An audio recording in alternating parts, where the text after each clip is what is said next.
Good morning, student. Today we learn about the distinguish between extension and contraction of demand and increase and decrease in demand. And second part is classification of demand. These two part will learn in this lecture. So we start with first distinguish between extension and contraction of demand and increase and decrease in demand. So first is what is extension and contraction of demand.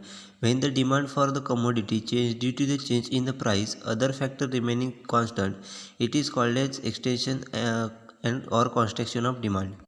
म्हणजेच काय तर extension आणि contraction demand म्हणजेच काय तर एखाद्या गोष्टीची price ही कमी जास्त होत असते, परंतु इतर फॅक्टर हे रिमेन सेम असतात. म्हणजे जे काही इतर फॅक्टर इन्फ्लुएन्स करत असतात डिमांडवरती ते सेम असतात, फक्त प्राईजमध्ये चेंज झालेला असतो, कमी जास्त होत असते. त्यानुसार जे प्रोडक्टची प्राईस कमी जास्त, प्रोडक्टची डिमांड कमी जास्त होत असते, त्यालाच आपण एक्सटेन्शन किंवा कॉन्स्ट्रक्शन ऑफ डिमांड असं म्हटलं जातं. म्हणजे प्राईजच्या इफेक्टनुसार, प्राईजवरती जो इफेक्ट होत असतो म्हणजे कमी जास्त होत असते प्रोडक्टची, त्याच्यानुसार डिमांडवरती होणाऱ्या इफेक्टलाच आपण एक्सटेन्शन और कॉन्ट्रॅक्शन ऑफ डिमांड असं म्हटलं जातं.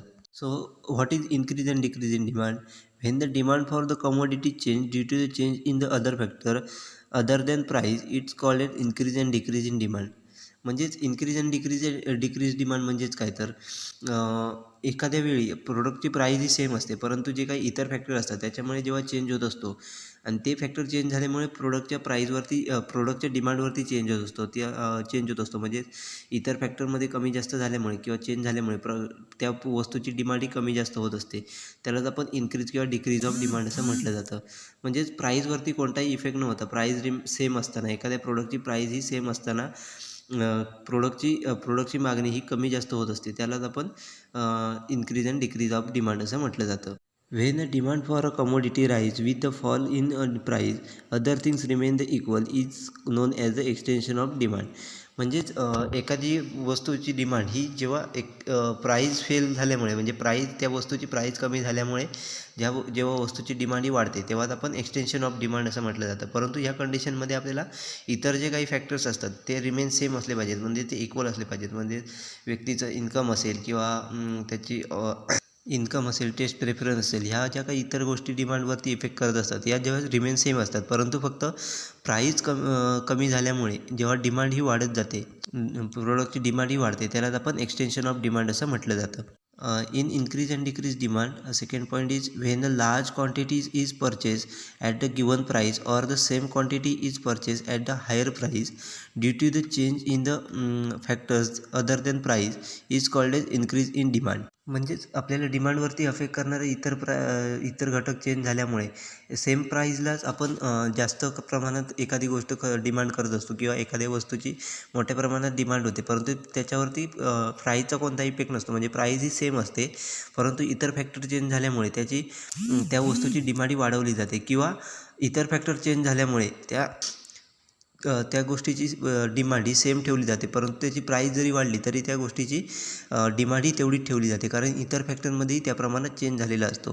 त्यालाच आपण इन्क्रीज इन डिमांड असं म्हटलं जातं. थोडक्यात जेव्हा इतर फॅक्टरमध्ये चेंज होऊन किंवा इतर फॅक्टरमध्ये चेंज झाल्यामुळे जी डिमांड ही वाढत असते, एखाद्या प्रोडक्टची डिमांड ही वाढत असते, त्याचा प्राईसचा कोणताही संबंध नसताना इतर फॅक्टरमध्ये चेंज झाल्यामुळे जेव्हा आपली एखाद्या प्रोडक्टची डिमांड वाढत असते, त्यालाच आपण इन्क्रीज इन डिमांड असं म्हटलं जातं.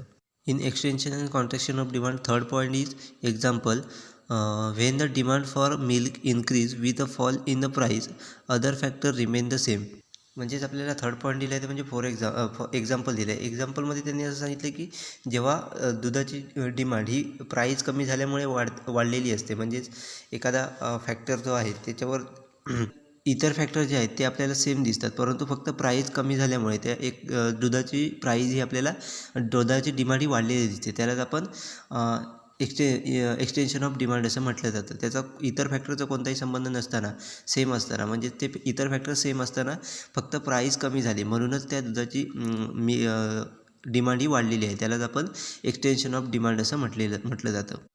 In increase and decrease demand, third point is for example when the consumption of milk increase due to the increase in income while the other factor are the constant.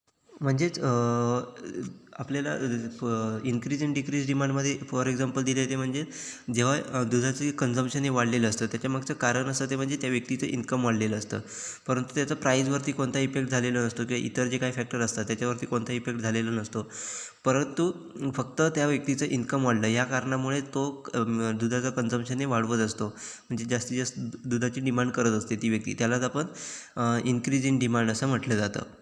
Next point is when the demand for a commodity falls with the rise in the price, other thing being equal, is known as a contractions in demand. म्हणजेच इतर factor same असताना फक्त price वाढली म्हणून त्या प्रोडक्टची डिमांडही कमी झालेली दिसते, अशा वेळेलाच आपण कॉन्ट्रॅक्शन ऑफ डिमांड असं म्हटलं जातं. म्हणजेच फक्त प्राईज त्या प्रोडक्टची जी प्राईज आहे ती आपल्याला वाढलेली दिसते, म्हणजे प्रोडक्टच्या प्राईजमध्ये वाढ झाल्यामुळे आपल्याला एखाद्या वस्तूची डिमांडही कमी झालेली दिसते, त्यालाच आपण कॉन्ट्रॅक्शन ऑफ डिमांड असं म्हटलं जातं. When the lesser quantity is demanded at the same price or the same quantity is demanded at the lower price due to the change in the factor other than price, when it is said to be decrease in the demand. म्हणजेच इतर फॅक्टरचा परिणाम झाल्यामुळे price ही same असताना एखाद्या गोष्टीची demand ही आपल्याला कमी झालेली दिसते, म्हणजेच प्राईज ही सेम असते परंतु इतर फॅक्टर म्हणजेच त्या व्यक्तीचं इन्कम असेल किंवा इतर जे काही फॅक्टर डिमांडवरती अफेक्ट करत असतात ते सेम असतं, त्याच्यामध्ये चेंज झाल्यामुळे आपल्याला एखाद्या गोष्टीची डिमांड ही कमी झालेली दिसते, त्यालाच आपण डिक्रीज इन डिमांड असं म्हटलं जातं. किंवा प्रोडक्टची प्राईज ही कमी झालेली असते, त्यामुळे आपल्याला एक्सपेक्टेशन असतात की आपल्या प्रोडक्टची डिमांड देखील वाढली पाहिजे, परंतु इतर फॅक्टरमध्ये चेंज झाल्यामुळे म्हणजेच त्याचबरोबर त्या व्यक्तीचं इन्कम असेल किंवा इतर जे काही फॅक्टर असतील ते चेंज झाले, त्यामुळे त्या प्रोडक्टची प्राईज कमी झाली परंतु त्याच्या क्वांटिटीमध्ये कोणताही बदल झाला नाही, म्हणजेच क्वांटिटी आपल्याला एक्सपेक्ट होती की वाढली पाहिजे परंतु न वाढता तेवढीच सेम क्वांटिटीमध्ये त्या वस्तूला डिमांड राहिली, त्याला देखील आपण डिक्रीज ऑफ डिमांड असं म्हटलं जातं. म्हणजेच थोडक्यात प्राईजवरती कोणता इफेक्ट नव्हता, इतर फॅक्टरवरती चेंज झाल्यामुळे डिमांडवरती जे इतर फॅक्टर इन्फ्लुएन्स करत असतात त्या फॅक्टरमध्ये चेंज झाल्यामुळे आपल्याला जी डिमांड कमी झालेली दिसते त्यालाच आपण डिक्रीज इन डिमांड असं म्हटलं जातं. त्याच्यामध्ये आपल्याला नेक्स्ट पॉईंटमध्ये फॉर एक्झाम्पल दिलेलं आहे, when the demand of the milk falls due to the rise in the price other thing remain the same. म्हणजेच आपल्याला या ठिकाणी उदाहरण दिलेलं आहे extension and construction डिमांडमध्ये.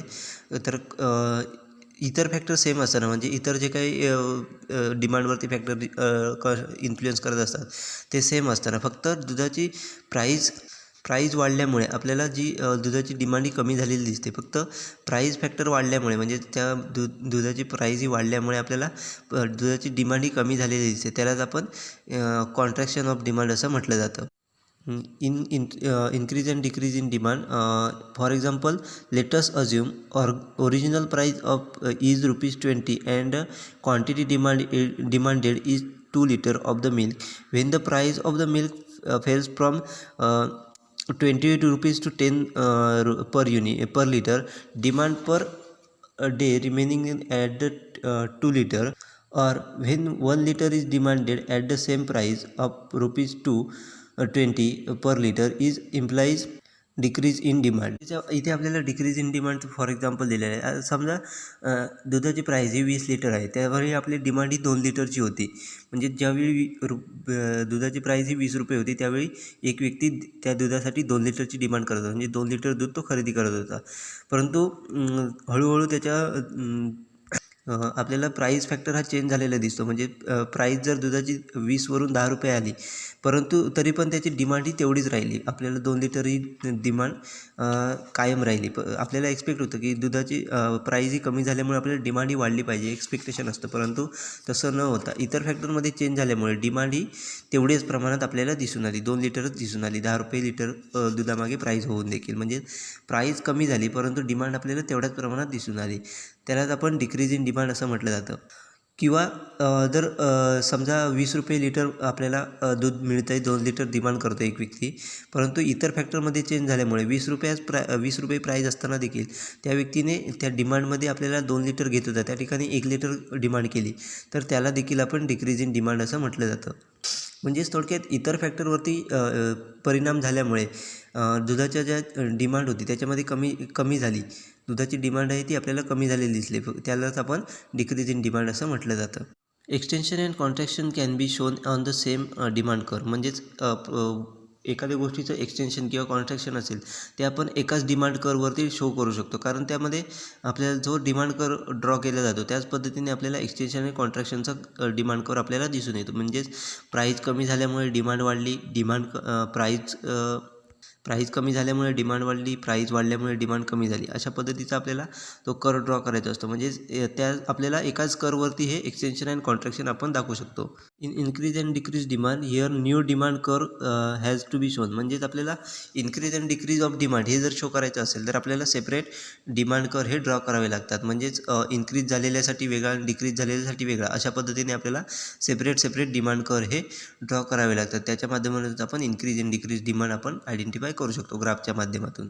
Next part is extension and contraction demand it is also non as the movement along with the demand कर. म्हणजेच extension and contraction याच स्थितीला आपण डिमांड कर मुवमेंट अलॉंग डिमांड कर असं देखील म्हटलं जातं. म्हणजे एक्सटेन्शन आणि कॉन्ट्रॅक्शनची मुवमेंट ही आपल्याला डिमांड करच्या माध्यमातून इझिली आपण दाखवू शकतो. त्यामुळे आपल्याला डिमांड करची जी मुवमेंट होत असते त्यामुळे प्रमाणेच आपल्याला एक्सटेन्शन आणि कॉन्ट्रॅक्शन हे प्रोडक्टच्या डिमांडमध्ये दिसून येतं. त्यामुळेच आपण डिमांड करच्या माध्यमातून हे इझिली आपण एक्सटेन्शन आणि कॉन्ट्रॅक्शन हे शो करू शकतो. In increase and decrease demand it is non as the shift in a demand कर. म्हणजेच इन्क्रीज अँड डिक्रीज डिमांड मध्ये आपल्याला ते आपण शिफ्ट इन डिमांड कर, म्हणजे डिमांड कर आपल्याला शिफ्ट झालेला दिसतो. तो एकाच ठिकाणी, म्हणजे ज्या लाईनमध्ये डिमांड कर आपल्याला केलेला आहे तोच आपण इन्क्रीज अँड डिक्रीज वेळी एकच वापरू शकत नाही. आपल्याला तो जेव्हा इन्क्रीज होतं किंवा डिक्रीज होते डिमांडमध्ये त्यावेळी आपल्याला तो शिफ्ट झालेला दिसतो, मागे पुढे शिफ्ट झालेला दिसतो. त्यामुळे आपण एका डिमांड करवरती इन्क्रीज अँड डिक्रीज डिमांड दाखवू शकत नाही. आपल्याला सेपरेट डिमांड कर हे ड्रॉ करावे लागतात. त्यामुळे आपल्याला तो डिमांड कर जो आहे तो आपल्याला एका जागेवरून दुसऱ्या जागेवर शिफ्ट झालेला दिसतो. त्यामुळे आपण त्याला शिफ्ट इन डिमांड कर असं देखील म्हटलं जातं. Next point is diagram.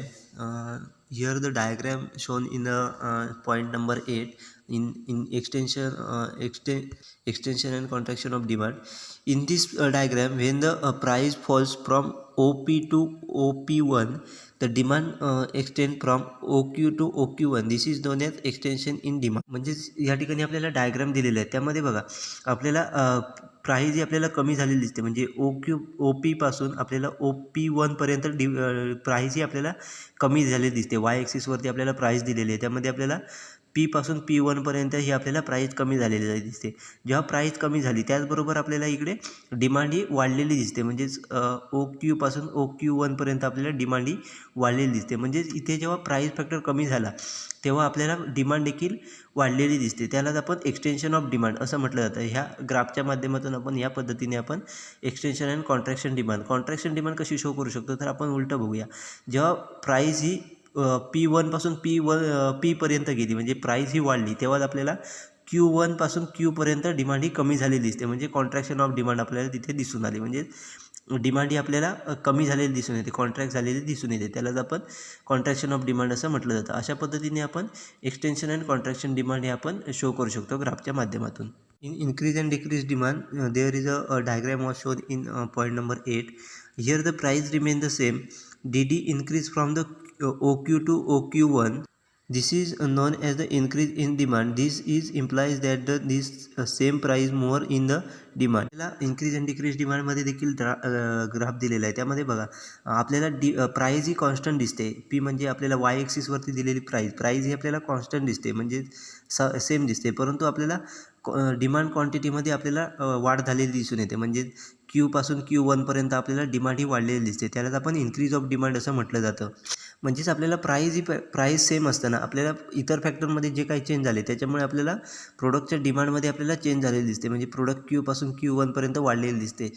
ते आपण करच्या माध्यमातून बघा, पहिला जो कर होता पहिल्या जो प्राईस सेम असताना पहिली डिमांड होती आपली Q, त्याच्यावरती डी हा कर्व आपल्याला दिलेला आहे. त्याच्यानंतर जेव्हा प्राईस आपल्याला वाढली, प्राईस सेम राहून डिमांड जेव्हा वाढली तेव्हा D1 आणि D1 हा आपल्याला कर दिलेला आहे. म्हणजे आपल्याला कर हा पुढे शिफ्ट झालेला दिसतो आहे. जेव्हा डिमांड वाढली तेव्हा तो कर आपल्याला पुढे शिफ्ट झालेला दिसतो आहे. अशा पद्धतीने आपण ग्राफच्या माध्यमातून increase and decrease demand show करू शकतो. तर डिक्रीज डिमांड कशी असेल, तर प्राईस सेम आपल्याला असू शकते, परंतु जी डिमांड आहे ती Q1 वरून Qपर्यंत कमी झाली. म्हणजे आपली पहिली डिमांड होती ती क्यू, पण इतर फॅक्टरमध्ये Q1 आपली पहिली डिमांड होती. त्याच्यानंतर इतर फॅक्टरमध्ये चेंज झाल्यामुळे आपल्याला प्राईज ही डिमांड ही क्यूपर्यंत आलेली दिसली. म्हणजेच आपल्याला प्राईजमध्ये कोणताही चेंज नव्हता, आपल्याला डिमांड ही कमी झालेली दिसली.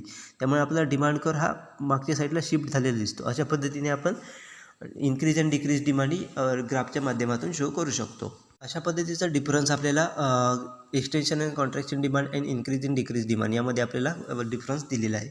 Next part is classification of demand. For effective managerial decision making the following classification of the demand is consider. म्हणजेच आपल्याला या ठिकाणी मॅनेजरियल डिसिजन योग्यरित्या घेण्यासाठी, इफेक्टिव्ह मॅनेजरियल डिसिजन घेण्यासाठी आपल्याला या ठिकाणी डिमांडचे काही क्लासिफिकेशन दिलेले आहेत, ते आपण आता पुढे पाहणार आहोत. First is direct demand or derived demand. The demand for final goods or services is set to direct demand or the autonomous demand. Consumer goods and services which can be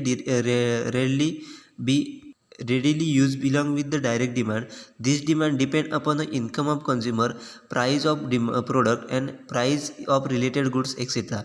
Derived demand on the other hand refers to demand for the factors of productions or the anything that required to produce other product and services. It is also known as induced demand. Derived demand depend upon the demand for the final goods and services. Degree of substitutability and complementarity is of input, etc. The distinctions between the two is matter of degree rather than kind. It is very difficult to distinguish demand as direct and indirect, as final goods and input cannot be clearly demarcated. For example, when the producer sell raw material, it is final good for him, whereas for a buyer it is not a final good. म्हणजे या ठिकाणी आपल्याला पहिला difference classification दिलेलं आहे डिमांडमध्ये, ते म्हणजे derived demand और डायरेक्ट डिमांड. अशा प्रकारे आपल्याला पहिलं क्लासिफिकेशन दिलेलं आहे. तर डायरेक्ट डिमांड म्हणजेच काय, तर एखाद्या फायनल गुडसाठी किंवा सर्व्हिसेससाठी जी कस्टमर डिरेक्टली डिमांड करतो त्यालाच आपण डायरेक्ट डिमांड असं म्हटलं जातं. म्हणजे एखाद्या फायनल गुडसाठी जी आपण डिमांड करत असतो, एखादा कन्झ्युमर डिमांड करत असतो, फायनल गुड्स असेल किंवा सर्व्हिस असेल, त्यालाच आपण डायरेक्ट डिमांड किंवा त्यालाच ऑटोनॉमस डिमांड असं देखील म्हटलं जातं. अशा प्रकारची डिमांड ही पूर्णपणे एखाद्या कन्झ्युमरच्या इन्कमवर असेल किंवा प्राईज त्या प्रोडक्टच्या प्राईजवर असेल किंवा रिलेटेड गुड्सचे प्राईज असेल, या फॅक्टरवरती ही डायरेक्ट डिमांड ही डिपेंड असते. म्हणजेच अशा प्रकारची डिमांड ही आपल्याला इतर फॅक्टरवरती डिपेंड असलेली दिसून येते. इतर फॅक्टर म्हणजेच कोणते, तर त्या कस्टमरचं इन्कम असेल किंवा प्राईज, त्या प्रोडक्टची प्राईज असेल किंवा रिलेटेड प्रोडक्टची प्राईज असेल, अशा प्रकारच्या फॅक्टरवरती आपल्याला ही डायरेक्ट डिमांड दिसून येते. तर डिराइव्ड डिमांड म्हणजेच काय, तर डिराइव्ड डिमांड म्हणजेच अशा प्रोडक्टला डिमांड ज्याच्या माध्यमातून आपण एखादा प्रोड्युसर नवीन प्रोडक्ट प्रोड्यूस करत असतो, म्हणजे त्याच्यासाठी ते रॉ मटेरियल असतं, त्यालाच आपण डिराइव्ड डिमांड असं म्हटलं जातं. म्हणजेच थोडक्यात एखादं नवीन प्रोडक्ट किंवा सर्व्हिसेस तयार करण्यासाठी जे आपण रॉ मटेरियल खरेदी करत असतो किंवा एखादा प्रोडक्ट घेत असतो, त्यालाच आपण डिराइव्ड डिमांड असं म्हटलं जातं. त्यालाच आपण इंड्यूस डिमांड असं देखील म्हटलं जातं. अशा प्रकारची डिमांड ही पूर्णपणे आपल्याला फायनल गुडच्या डिमांडवरती दिसून येते. म्हणजे ज्याप्रमाणे जो फायनल गुड किंवा सर्व्हिसेस प्रोड्यूस करणार आहे त्याला किती प्रमाणात डिमांड आहे त्याच्यावरती आपल्याला ह्या डिराइव्ड डिमांड ही दिसून येते. कारण ते प्रोडक्ट जर त्याला सेल होत नसेल तर तो अशा प्रकारच्या प्रोडक्टसाठी, म्हणजे ते प्रोडक्शन करण्यासाठी इतर जे लागणारं रॉ मटेरियल आहे ते खरेदी करणार नाही. म्हणजेच त्यामुळे आपल्याला ही पूर्णपणे फायनल गुडच्या डिमांडवरती ही डिराइव्ड डिमांड ही आपल्याला दिसून येते. परंतु आपण डिराइव्ड डिमांड आणि डायरेक्ट डिमांड याच्यामध्ये कोणत्याही प्रकारचा डिफरन्स करू शकत नाही. कारण प्रत्येक आपण डायरेक्ट किंवा इनडायरेक्ट डिमांड किंवा गुड्स अँड इनपुट अशा प्रकारचे कोणत्याही प्रकारचे आपण क्लिअरली आपण डिफरन्स करू शकत नाही. कारण फॉर एक्झाम्पल सांगायचं झालं तर का एखाद्या सेलरने रॉ मटेरियल सेल केलेलं आहे, तर त्या सेलरसाठी ते फायनल गुड आहे. कारण त्याच्याकडून ते फायनल गुड त्याचं आहे की रॉ मटेरियल अशा पद्धतीचं करून देणं, म्हणजे त्याचं ते फायनल गुड तयार होतं. परंतु जो बाय करणारा असतो त्याला ते रॉ मटेरियल असतं, म्हणजे ते फायनल गुड नसतं, त्याच्यापासून तो इतर गोष्ट बनवत असतो. त्याच्यामुळे आपण त्याच्यासाठी ते फायनल गुड नसतं. त्यामुळे आपण डायरेक्ट डिमांड आणि डिराइव्ड डिमांड याच्यामध्ये डिफरन्स करू शकत नाही. फॉर एक्झाम्पल सांगायचं झालं तर आपण नटबोल्ट खरेदी करतो, म्हणजे नटबोल्ट तयार करणारी कंपनी ही फायनल गुड त्यांच्यासाठी नटबोल्ट असतात, परंतु जे काही असेंब्ली फॅक्टरी असतात त्याच्यासाठी ते नटबोल्ट हे रॉ मटेरियल असतं. म्हणजे एखादी गोष्ट असेंबल करण्यासाठी, आता कार मॅन्युफॅक्चरर धरा, कारला मॅन्युफॅक्चर करण्यासाठी वेगवेगळ्या प्रकारचे नटबोल्टची गरज असते, मग ती दुसऱ्या कंपनीकडून घेत असते, मग त्याच्यासाठी ती फायनल गुड असतं. जी नटबोल्ट तयार करणारी कंपनी असते त्यांच्यासाठी ते फायनल गुड्स असतं, परंतु त्या कारसाठी ते रॉ मटेरियल असतं, मग त्याच्यापासून ते कार बनवत असतात त्या नटबोल्टचा यूज करून. त्याच्यासाठी त्याला ती फायनल गुड नसतं, त्याच्यासाठी ती डिराइव्ड डिमांड असते. अशा पद्धतीचे अशा पद्धतीचं असल्यामुळे आपण त्यामध्ये डिराइव्ड डिमांड आणि डायरेक्ट डिमांड याच्यामध्ये डिफरन्स करू शकत नाही. Next classification is company demand and industry demand. The demand for a commodity produced by the industrial firm is termed as the company demand. Industry demand refers to the total demand forced by the all firms constituting the industry. For example, the demand for the steel products produced by the Tata refers to the company demand, while the demand forced by the all unit producing steel products is industry demand. Thus, firms or company demand is a percentage of industry's demand, which also termed as a market share of the company. To improve their market share, companies resort to innovation, aggressive marketing strategy, advertising, etc.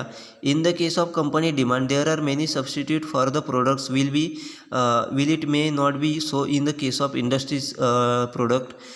The distinguish between the two also depend upon the market structure. In the case of monopoly, both company demand and industry demand are one and the same.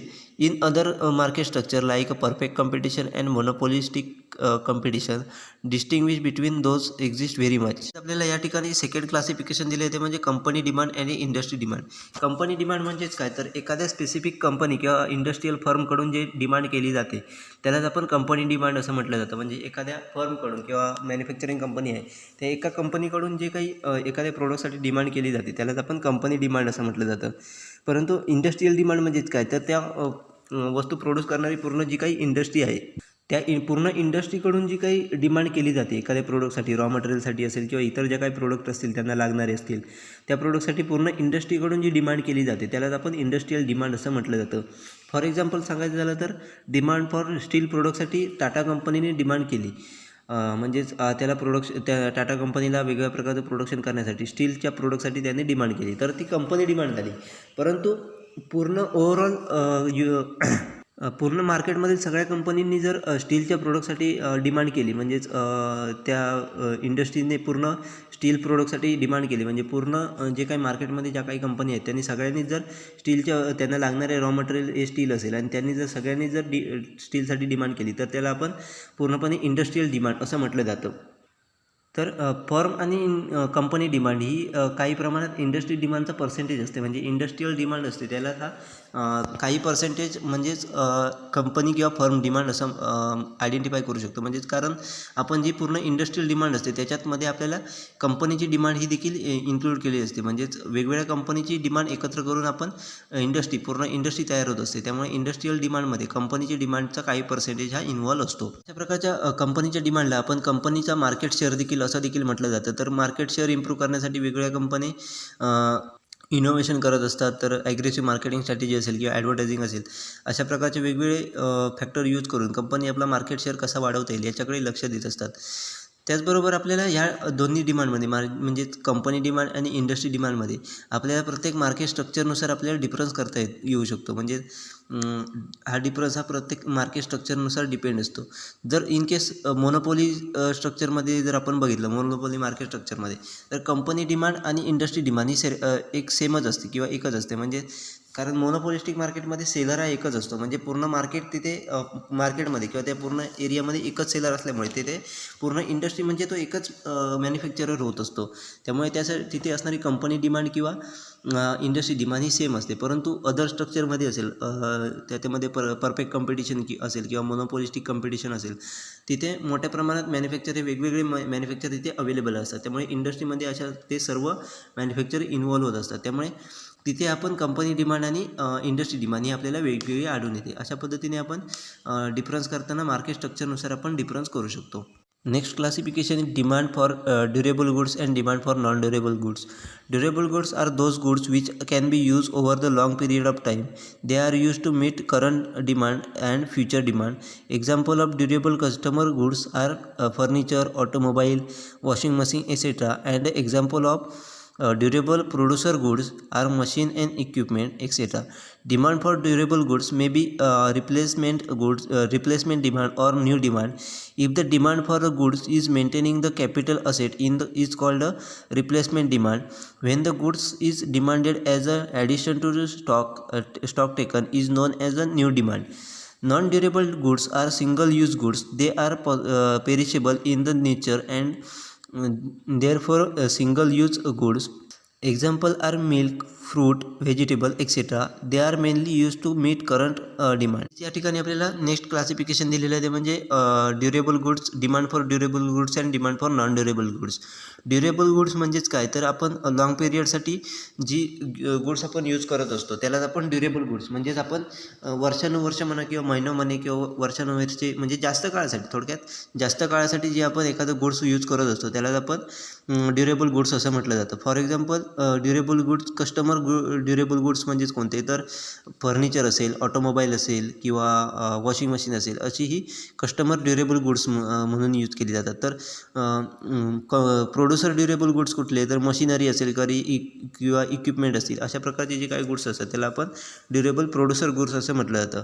अशा प्रकारचे goods हे आपल्याला current need fulfil करण्यासाठी, त्याचबरोबर future need fulfil करण्यासाठी देखील use केले जातात. म्हणजे सध्याची आपली करंट नीड काय आहे ती फुलफिल करण्यासाठी, त्याचबरोबर आपल्याला फ्युचरमध्ये जी काही गरज भासणार आहे, डिमांड असणार आहे, ती फुलफिल करण्यासाठी आपल्याला ड्युरेबल गुड्सचा यूज केला जातो. त्याचबरोबर ड्युरेबल गुड्स हे रिप्लेसमेंट डिमांड असू शकते किंवा न्यू डिमांड असू शकते. ड्युरेबल गुड्सला रिप्लेसमेंट डिमांड म्हणजेच काय, तर कॅपिटल असेट मॅनेज करण्यासाठी, मेंटेन करण्यासाठी जी आपण एखादी इक्विपमेंट चेंज करत असतो म्हणजे रिप्लेस करत असतो त्यालाच आपण रिप्लेसमेंट डिमांड असं म्हटलं जातं. किंवा काही वेळेला आपण नवीन एखादं इक्विपमेंट घेत असतो त्याला आपण न्यू डिमांड असं म्हटलं जातं. त्यामुळे आपल्याला ड्युरेबल गुड्समध्ये आपल्याला अशा प्रकारचे दोन डिमांड दिसून येतात, एक replacement demand and new demand. Second आहे ते म्हणजे non durable goods. Non durable goods म्हणजेच कुठले, तर सिंगल यूज गुड्स. आपण त्या गोष्टीचा एकाच वेळेला यूज करू शकतो, अशा गोष्टीला आपण नॉन ड्युरेबल गुड्स असं म्हटलं जातं. अशा गोष्टी मेनली पेरिशेबल असतात, म्हणजे त्या लवकरात लवकर खराब होणारे असतात, नॅचरली त्या पेरिशेबल होत असतात, त्यामुळे आपण त्याला सिंगल यूज गुड्स असं म्हटलं जातं. फॉर एक्झाम्पल सांगायचं झालं तर दूध असेल, फळं असतील किंवा व्हेजिटेबल असेल, अशा प्रकारच्या गोष्टी या आपल्याला नॅचरली लवकरात लवकर पेरिशेबल म्हणजे खराब होत असतात, त्यामुळे आपण त्या गोष्टी लवकरात लवकर यूज केल्या पाहिजेत. त्याचबरोबर ह्या गोष्टी आपण एकाच वेळेला यूज करू शकतो, म्हणजे दूध घेतल्याच्या नंतर ते आपण वन टाईमलाच यूज करू शकतो. परंतु मशिनरी वगैरे तसं नाही, आपण एकदा घेतल्याच्यानंतर वेगवेगळ्या प्रोडक्शनसाठी आपण ते परत वारंवार यूज करू शकतो. परंतु नॉन ड्युरेबल गुड्स हे आपण एकाच वेळेला यूज करू शकत असतो. त्यामुळे आपण जे नॉन ड्युरेबल गुड्स आहेत ते आपल्याला करंट डिमांड ज्या काही असतील त्या पूर्ण करण्यासाठीच यूज केले जातात. अशा पद्धतीने आपल्याला demand for durable and non durable गुड्ससाठी आपल्याला डिमांड या दिसून येतात. Next is short run demand and long run demand. Based on the time period, demand is classified as short run demand and long run demand. While the short run demand refers to the existing demand existing demand, long run demand refers to the size and pattern of the demand which will exist in long run. Short run demand is mainly influenced by the price and change in the income. Long run demand is affected by the factors like growth of population, technological changes, new substitutes, etc. For production planning, inventory control, expansion, diversification, etcetera. म्हणजेच या ठिकाणी आपल्याला next classification दिलं आहे ते म्हणजे short run आणि long run demand. Short run demand म्हणजेच काय, तर एक्झिस्टिंग डिमांड जे आपण काही करत असतो त्यालाच आपण शॉर्ट रन डिमांड म्हणत असतो. त्याचबरोबर लॉंग रन डिमांड म्हणजेच काय, तर साईज आणि पॅटर्नच्या माध्यमातून पॅटर्ननुसार आपण जे काही डिमांड करत असतो, एक्झिस्टिंग डिमांड डिमांड करत असतो त्यालाच आपण लॉंग रन डिमांड असं म्हटलं जातं. शॉर्ट रन डिमांड ही मेनली आपल्याला प्राईज आणि चेंज इन इन्कम, म्हणजेच आपल्याला प्रोडक्टची प्राईज असेल किंवा आपलं इन्कम असेल त्याच्यावरती आपल्याला शॉर्ट रन डिमांड ही आपल्याला दिसून येते.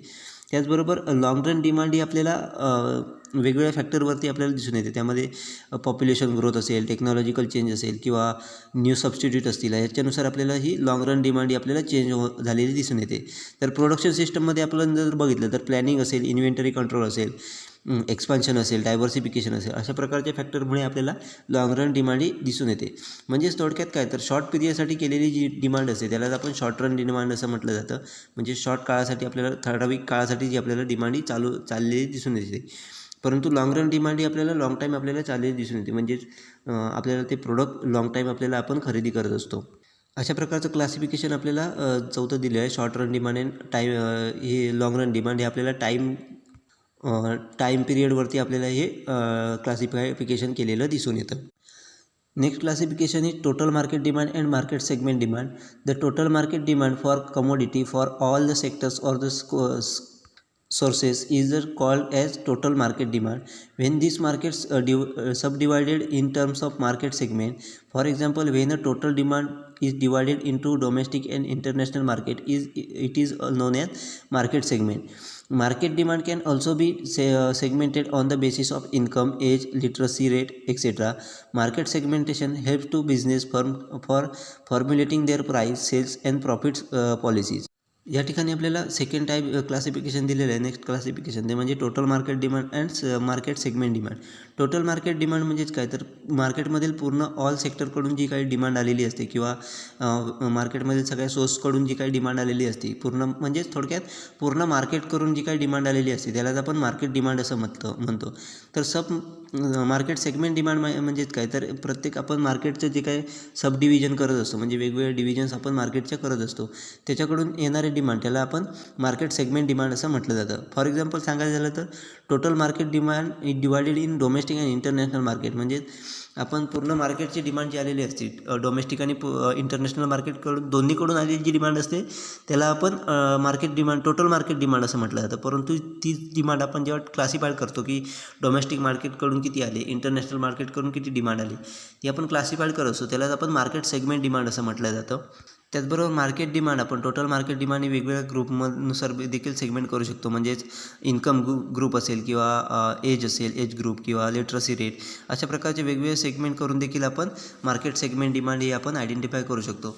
तर मार्केट सेगमेंट डिमांड ही सेगमेंटेशन हे आपल्याला प्रत्येक बिझनेस फर्मला युजफुल असतं. कारण त्याच्या माध्यमातून प्रत्येक बिझनेसमन आपली प्राईस कशा पद्धतीने ठेवली पाहिजे, सेल्स किती झाला पाहिजे, त्याच्यानंतर प्रॉफिट पॉलिसी आपली कशी पाहिजे हे मार्केट सेगमेंटेशनच्या माध्यमातून प्रत्येक बिझनेस फर्म ठरवत असते. त्यामुळे मार्केट सेगमेंटेशन हे खूप महत्त्वाचं आहे प्रत्येक बिझनेसमनसाठी. अशा प्रकारे आपल्याला फिफ्थ क्लासिफिकेशन दिले आहे डिमांडचं, total market demand and market segment demand.